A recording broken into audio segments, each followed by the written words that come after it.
Very careful. Hold on. Very careful. This is what I said. I said be very careful. For me, it's the way he's warning him like he's a child. This video needs to be studied in schools, in universities. This video could be a final year topic for somebody, I swear, man. Because the way this brother was able to twist things around, so much happened in just 2 minutes. So this rate deceased white man met concrete after, of course, meeting the face of a black man who puts him in his place right there on the floor, on the concrete. And I think what makes the situation even more interesting is the fact that he was warned prior. He was told that if he dared do what you are going to see him try to do in this video, that this was what was going to happen to him. Check the video out. Right now. Go viral for knocking you to you don't go viral for doing nothing. For being a bitch.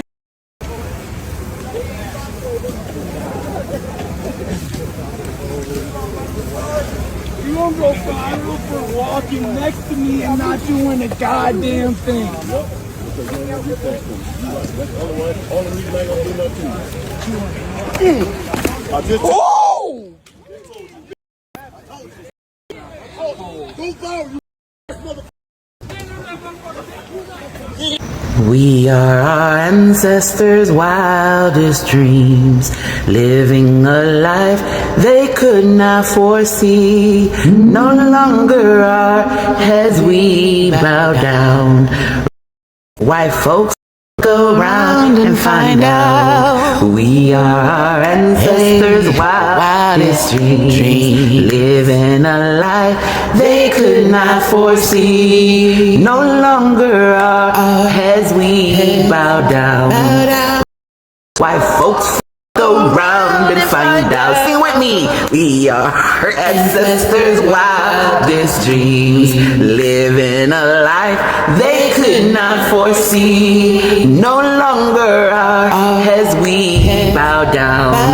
Racist white folks go round and find out. Hey, we are our ancestors' wildest dreams. Hey. And I absolutely love this song. For the past 2 days now, after coming by this video, I've been catching myself at intervals either humming it or singing it. Like, the song has been stuck in my head. But, you know, back to the video.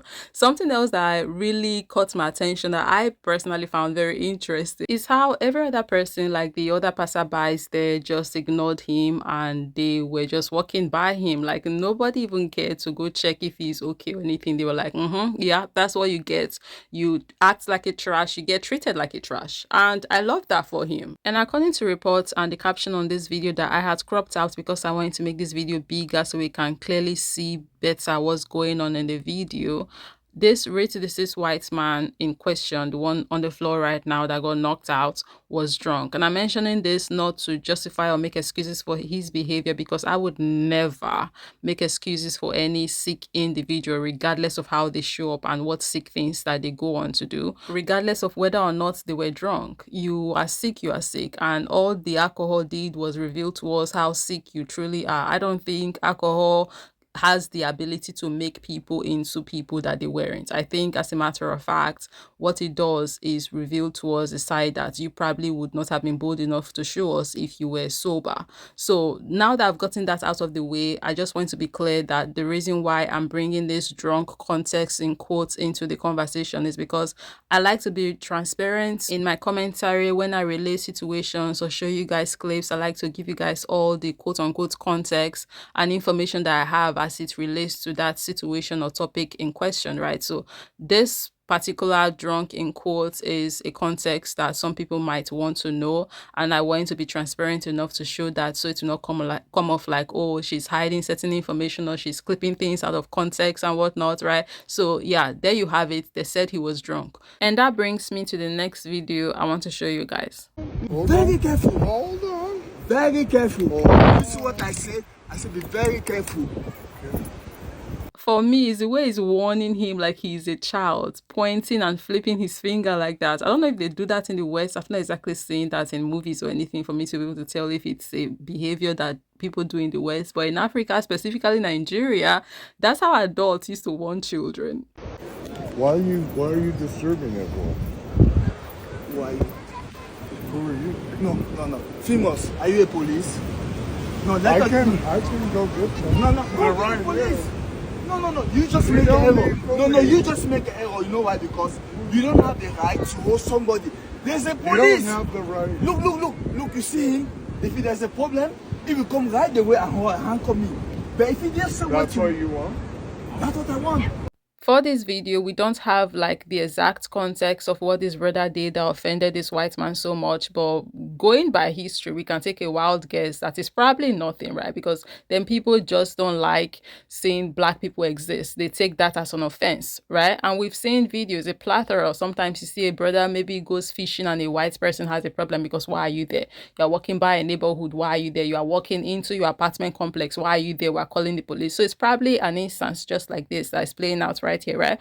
And because his brother is not doing anything wrong, he's very confident. He's like, oh, the police are not far away. You can go call them. If I'm doing something wrong, let them come and take care of the situation and handcuff me even if they need to, right? And this is how I know that this brother was not doing anything. This is just another white man that loves to police black people. Another white man that cannot stand black people being happy and having fun. And by the way, listen, I'm trying to be nice to you, okay? They Oh, know you me. are? Yeah, You're trying to be nice to yeah. Oh, thank you. Because you was aggressive already. You did not speak like a man. This brother said, you did not speak like a man. I'm dying. Kuku Kimi. Kuku Kimi. And the way he's continuously tapping on his chest, like he's tapping on the chest of a little boy, that's sending me. The dynamic is killing me. Oh my goodness. And it's crazy because this is not even the first time I'm watching this video, but whenever I watch a video, it's like I'm watching it for the first time. The way he's tapping on him, like he's talking to a child. That's what I'm saying. In the beginning, we saw it with the way he's flipping his fingers in his face, right, and on his glasses. And now he told him, oh, you did not speak like a man. See, I'm telling you, this brother don't see this white man as a man. He sees him as a child. And that's why he's treating him like one. Because you come, you stop me like a brother. You say, oh my brother, excuse me. Why are you doing that? You have the right to ask me, and also I have the right to respond to you. But when you come with aggressive, it's not fair no more. Because you do not ask me polite. If you do ask me polite, then I aggress you, it's something different. Because you do have the right. Then if you come, you aggress somebody without not know what is going on, for me, it's not fair. For me, that is not fair. The way he's giving him the home training that his parents did not give him. Oh my goodness, I'm dying.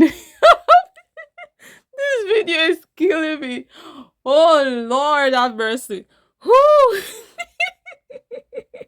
The white man said, fair enough.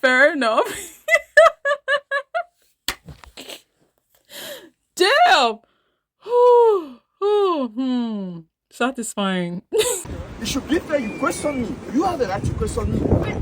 You have the right. You are in a free country. I'm not an animal. You are a human being, I'm a human being. My strength don't have nothing to do with you. I'm not here to fight you. So I'm not challenging you for anything. But you don't have the right to hold somebody. That is not good. That is not good. You have a good day. That is not good. Next time, ask me a question, I will judge you. I'm not a bad person. You know, everybody has a way to live with that. I'm not a bad person. I got you. Better you ask me, I will judge you. Okay. You got it. I don't disrespect people, I will talk to them, okay? Okay. Respect is very important. But I don't like when other person disrespect. Okay.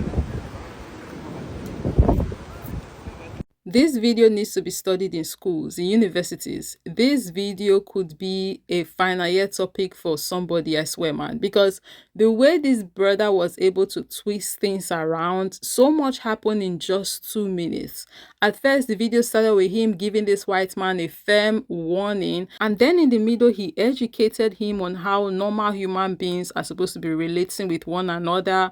And at the end, he ended it with a handshake. Mind you, this is a man that he said approached him in a aggressive manner. Obviously, someone that was, wanting to be racist towards him, policing his behaviors and activities, it seems. So this white man came in feeling like, oh, I'm the powerful one here. I'm the one that can tell you what you can and cannot do. But this brother was able to twist things around. And there was a moment where we saw, if you paid close attention, there was a moment where we saw the power dynamic shift, right?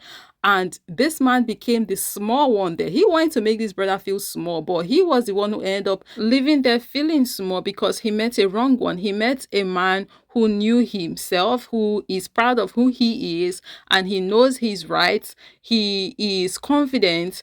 So you can't ride on somebody like this. Of course, he turned the table around on him, right? Of course, he ran circles around him like that because some of these people, especially for them narcissist ones, they are not that confident. So they are not that strong. They are not that bold. They don't really have that much going for them. The only thing that they have going for them is the color of their skin. And that camouflages, or should I say, helps them hide a lot of their inadequacies and insecurities. So when they are approaching you from that standpoint of, oh, I have this color of my skin going.